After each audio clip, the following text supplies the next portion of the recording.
Hello friends, स्वागत है आपका अपने यूट्यूब चैनल पर। आज हम स्टार्ट करने वाले हैं class 12th mathematics chapter number 4 determinant और एक्सरसाइज आज 4.2। एक्सरसाइज 4.2 स्टार्ट करने से पहले मैं आपको डिटर्मिनेंट से कुछ प्रॉपर्टीज बताना चाहता हूं कि डिटर्मिनेंट्स की क्या प्रॉपर्टीज होती हैं, उनके क्या गुण होते हैं। ठीक है, तो बात करेंगे प्रॉपर्टीज और डिटर्मिनेंट्स के बारे में और उसके बाद स्टार्ट करेंगे एक्सरसाइज 4.2।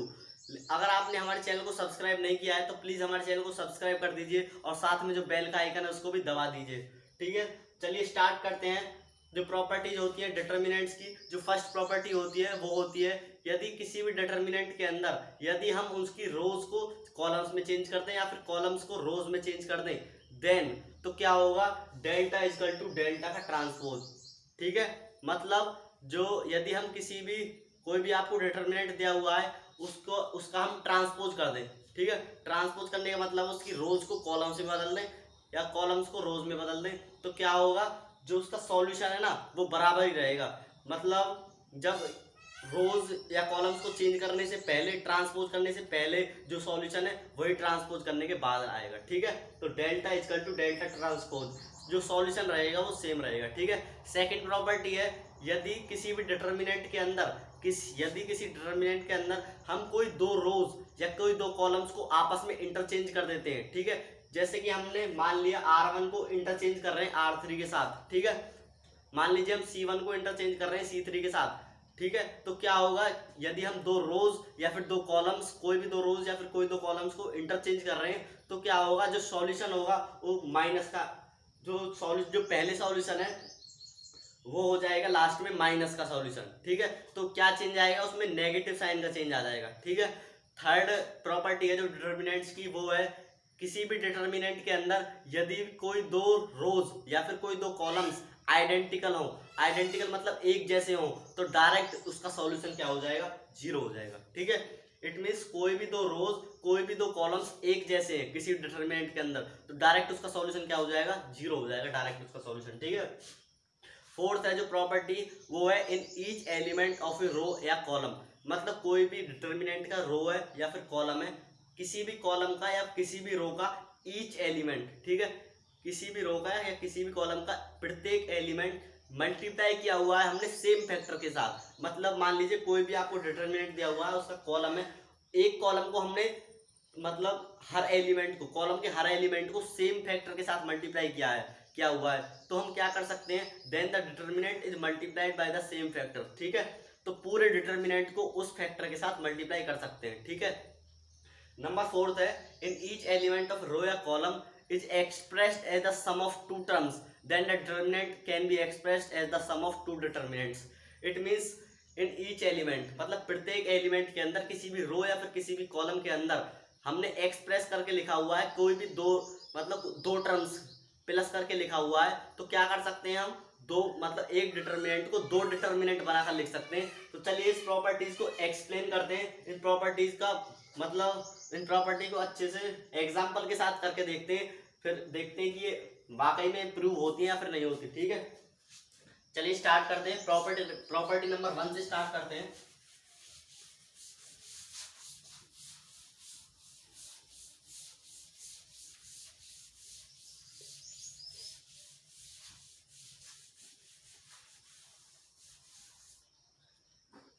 प्रॉपर्टी नंबर जो 1 थी वो थी यदि किसी भी मैट्रिक्स के हम रोज को कॉलम्स में बदल दें या फिर कॉलम्स को रोज में बदल दें, तो क्या हो जाएगा, मतलब जो उनका सॉल्यूशन है वो सेम रहेगा। ठीक है, मान लीजिए हमको डिटर्मिनेंट मान लेते हैं, ये फर्स्ट प्रॉपर्टी को हम सॉल्व कर रहे हैं, फर्स्ट प्रॉपर्टी को हम सॉल्व करके देख रहे हैं। मान लीजिए आपको कोई डिटर्मिनेंट है 2 1 3 4। ठीक है, ये आपको कोई डिटर्मिनेंट दिया हुआ है, पहले इसको हम सॉल्व कर लेते हैं। ये क्या होगा, इन दोनों की मल्टीप्लाई में से इन दोनों की मल्टीप्लाई माइनस कर देंगे। ठीक है, 2 4 जा 8 में से माइनस कर देंगे 1 3 जा 3, कितना हो जाएगा, 5 हो जाएगा। ठीक है, यदि हम मतलब ये तो हो गया डायरेक्ट सॉल्यूशन। वो कह रहा है, फर्स्ट प्रॉपर्टी कह रही है यदि हम किसी भी दो रोज को या फिर कॉलम्स को मतलब ट्रांसपोज कर दें किसी भी डिटर्मिनेंट का, तो क्या होगा, सॉल्यूशन सेम रहेगा। तो इसका ट्रांसपोज करके देख लेते हैं, मतलब ये पहली रो है, इसका कॉलम बना देते हैं 2 3, और ये दूसरी रो है, इसका दूसरा कॉलम बना देते हैं। मतलब हमने इसका ट्रांसपोज कर लिया, इसका उल्टा कर लिया, रोज को कॉलम से बदल दिया। ठीक है, अब इसको सॉल्व करिए, इन दोनों की मल्टीप्लाई 2 4 जा 8, माइनस कर दीजिए इन दोनों की, 3 1 जा 3 इज इक्वल टू 5। तो यहाँ भी 5, यहाँ भी 5। It means first property prove हो चुकी है कि यदि किसी डिटर्मिनेंट के अंदर हम कोई भी दो रोज या फिर कोई भी दो कॉलम्स को, मतलब किसी भी डिटर्मिनेंट के अंदर हम कॉलम्स को रोज में बदल दें या फिर रोज को कॉलम्स में बदल दें, तो क्या होगा, जो सॉल्यूशन है वो सेम रहेगा। ठीक है, अब सेकंड प्रॉपर्टी की बात करते हैं। सेकंड प्रॉपर्टी जो है, सेकंड प्रॉपर्टी है, मान लीजिए इसी मैट्रिक्स को ले लेते हैं हम, कोई भी मैट्रिक्स है 1 5 6, ये सेकंड प्रॉपर्टी है।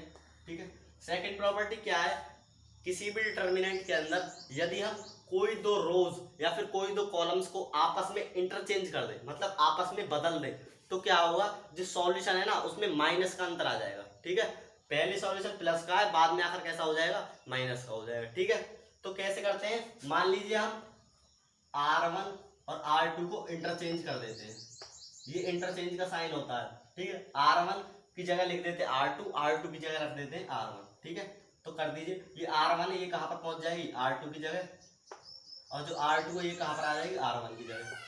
ठीक है, लिख दिया। अब क्या करते हैं, इसको सॉल्व कर देते हैं, इन दोनों की मल्टीप्लाई में से इन दोनों की मल्टीप्लाई घटा देंगे, 1 5 जा 5 माइनस 6 3 जा 18।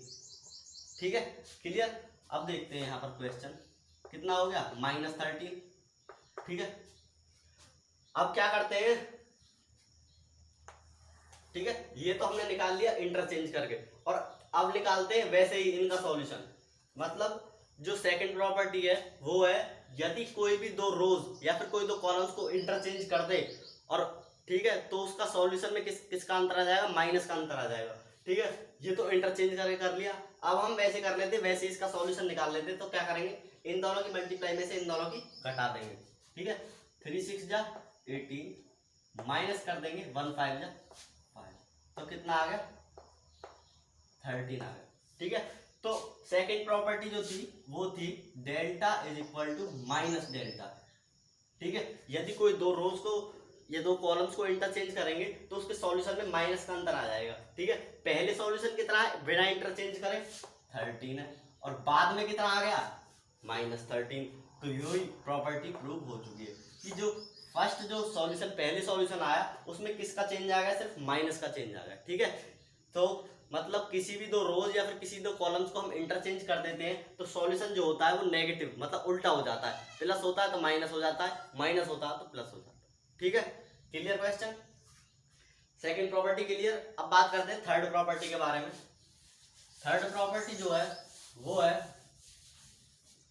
थर्ड प्रॉपर्टी है, थर्ड प्रॉपर्टी हम 3x3 मैट्रिक्स के साथ देखते हैं, 1 2 3 4 5 6 1 2। मान लीजिए ये आपको कोई डिटर्मिनेंट दिया हुआ है, 3x3 determinant, third order determinant. ठीक है, तो क्या करते हैं, इसका सॉल्यूशन निकाल लेते हैं, इसको एक्सपेंड कर देते हैं पहले, एक्सपेंडिंग अलोंग R1 के साथ इसको एक्सपेंड कर देते हैं। ठीक है, पॉजिटिव नेगेटिव पॉजिटिव, तो +1।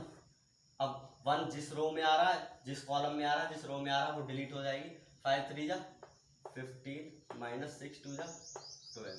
ठीक है, -4। ठीक है, अब -4 जिस कॉलम में आ रहा है, जिस रो में आ रहा है वो डिलीट, 2 3 जा 6 माइनस 3 2 जा 6। ठीक है, प्लस अब 1 आ जाएगा, अब 1 जिस रो में आ रहा है, जिस कॉलम में आ रहा है वो डिलीट, 2 6 जा 6 6 2 जा 12 हो जाएगा, माइनस कर देंगे 3 5 जा 15। क्लियर क्वेश्चन यहाँ से यहाँ तक। अब कितना हो गया, यहाँ कितना बच गया, 3 बच गया, -4 6 माइनस 6 0, 4 की 0 के साथ मल्टीप्लाई करेंगे तो 0 हो जाएगा। अब ये कितना आ जाएगा, 12 माइनस 15 -3। ठीक है, -3 -3 + 3 -4 की 0 के साथ करेंगे तो 0, तो ये आंसर कितना आ गया, 0। ठीक है, तो ये कहना चाहता है यदि कोई भी जो थर्ड प्रॉपर्टी है, यदि कोई दो रोज, दो कॉलम्स या फिर कोई दो रोज आइडेंटिकल है, मतलब एक जैसी हैं, तो क्या हो जाएगा, उनकी वैल्यू डायरेक्ट 0 कर सकते हैं हम। ठीक है, हमने निकाली ये R1 मतलब C1 और C3 क्या है, आइडेंटिकल है, मतलब एक जैसी है, तो इनकी वैल्यू कितनी आ गई, 0 आ गई। ठीक है, third property clear. Fourth property की बात करते हैं।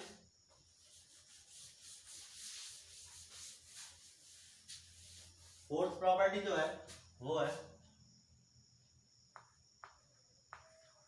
फोर्थ प्रॉपर्टी है इन ईच एलिमेंट ऑफ ए रो या कॉलम, मतलब कोई भी आपको डिटर्मिनेंट दिया हुआ है, ठीक है, मान लिया आपको कोई डिटर्मिनेंट दिया हुआ है, ये दिया हुआ है आपको Q P R S M N X Y Z, ठीक है, ये आपको कोई डिटर्मिनेंट दिया हुआ है, तो प्रॉपर्टी जो है वो है इन ईच एलिमेंट ऑफ ए रो या कॉलम, मतलब कोई भी रो ले लीजिए या फिर कोई भी आप कॉलम्स ले सकते हैं, ठीक है, कोई भी रो ले सकते हैं या फिर कोई भी कॉलम ले सकते हैं। इन ईच एलिमेंट ऑफ ए रो या कॉलम इन ए डिटर्मिनेंट, किसी भी डिटर्मिनेंट के अंदर कोई भी रो या फिर कोई भी कॉलम के प्रत्येक element is multiplied by the same factor, मतलब हम किसी भी एक रो के सभी एलिमेंट्स को मतलब सेम फैक्टर के साथ मल्टीप्लाई करते हैं। मान लीजिए हम ये कॉलम ले लिया और इसके एलिमेंट कितने हैं, Q P R, यही तो है इसके एलिमेंट, तो तीनों एलिमेंट्स को हमने सेम फैक्टर के साथ मल्टीप्लाई कर दिया। मान लीजिए हमने 2 के साथ इसको मल्टीप्लाई कर दिया, ठीक है, 2 के साथ ही Q को मल्टीप्लाई कर दिया, 2 के साथ ही P को मल्टीप्लाई कर दिया और 2 के साथ ही हमने R को मल्टीप्लाई कर दिया। It means in each element of row या column is multiplied by the same factor, ठीक है, then the determinant can be expressed as multiplied by the factor, ठीक है, तो जो ये 2 है ना, इसको हम मतलब पूरे डिटरमिनेंट को मल्टीप्लाई कर सकते हैं इसके साथ, तो हम इसको ऐसे लिख सकते हैं 2 Q P R S M N, यहाँ पर X Y, ठीक, तो मतलब ये सेम फैक्टर के साथ मल्टीप्लाई किया हुआ है, इसका एक कॉलम है, तो हम पूरे डिटर्मिनेंट को इसी फैक्टर के साथ मल्टीप्लाई कर सकते हैं, ठीक है, क्लियर है, क्लियर है प्रॉपर्टी। नेक्स्ट प्रॉपर्टी देखते हैं, प्रॉपर्टी नंबर 5। प्रॉपर्टी नंबर जो 5 है वो है इन ईच एलिमेंट, जो प्रॉपर्टी नंबर 5 है, ठीक है, कोई डिटर्मिनेंट मान लेते हैं A B C M N O X Y Z, ठीक है, जो प्रॉपर्टी नंबर 5 है, लास्ट प्रॉपर्टी है जो, उसके अंदर है इन ईच एलिमेंट ऑफ ए रो या कॉलम, मतलब कोई भी रो, मतलब कोई भी रो ले लिए, कोई भी रो ले सकते हैं तीनों रोज में से, या फिर कोई भी कॉलम ले सकते हैं, इन ईच एलिमेंट, किसी भी रो का या फिर किसी भी कॉलम्स का प्रत्येक एलिमेंट, ठीक है, can be expressed as the sum of 2 terms, मतलब वो हमने एक्सप्रेस किया हुआ है 2 टर्म्स का जोड़, ठीक है, मान लीजिए यहाँ पर लिख सकते हैं हम, लिख लिया हमने जैसे 3 + 4 + 5, मतलब कोई भी इन ईच एलिमेंट ऑफ ए रो या फिर कॉलम, हमने किसी भी कॉलम को, ठीक है, किसी भी कॉलम के प्रत्येक एलिमेंट को हमने एक्सप्रेस किया हुआ है एज सम ऑफ 2 टर्म्स, मतलब 2 टर्म्स में लिखा हुआ है ऐड करके, ठीक है, then the determinant can be expressed as the sum of 2 determinant, तो जो ये डिटर्मिनेंट है इसको पूरे को हम एक्सप्रेस करके लिख सकते हैं 2 डिटर्मिनेंट के सम के रूप में, ठीक है, तो कैसे लिखेंगे, ये ऐसे लिखेंगे, ठीक है, यहाँ पर लिख लीजिए, यहाँ से ले लीजिए ABC MNO XYZ, ठीक है, 2 डिटर्मिनेंट के सम के रूप में लिख सकते हैं हम इनको। अब यहाँ पर आ जाएगा 3 4 5 MNO, ठीक है, XYZ, ठीक है, किसी भी एक कॉलम्स को किसी या फिर किसी भी रोज को हमने मल्टीप्लाई मतलब एक्सप्रेस किया हुआ है 2 टर्म्स के जोड़ के रूप में, तो हम उनको 2 डिटर्मिनेंट के जोड़ के रूप में लिख सकते हैं, ठीक है, पहले जो कॉलम मतलब फर्स्ट है उनको अलग डिटर्मिनेंट बना दीजिए और जो सेकंड है उनको अलग डिटर्मिनेंट बना। तो ये थी आज प्रॉपर्टीज एक्सरसाइज 4.2 जो इसकी प्रॉपर्टीज है। नेक्स्ट वीडियो के अंदर हम करेंगे एक्सरसाइज 4.2, ठीक है, तो तब तक के लिए keep learning and keep supporting.